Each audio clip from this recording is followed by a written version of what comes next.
Hi guys! Today we are going to fix the CapCut no internet connection issue. First of all, unlock your phone and swipe down from the top of the screen. Here you need to check if your internet connection is stable or not, because this issue mostly happens due to weak internet.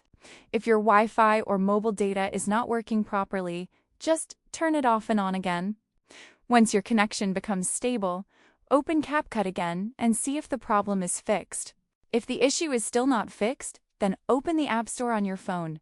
Go to the search bar and type CapCut carefully. When the app appears, check if there is an update button. If you see it, just tap on Update and wait for the latest version to install, because outdated apps can also cause this issue.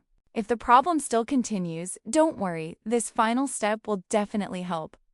Just restart your phone by holding the power button and selecting Restart. This refreshes your system and clears small glitches that may be blocking internet access in CapCut. After restarting, open the app again and it should work perfectly fine. So guys, these were the simple steps to fix the CapCut no internet issue. Try them one by one and your problem will be solved easily. If this helped you, make sure to subscribe and comment below for more tutorials like this.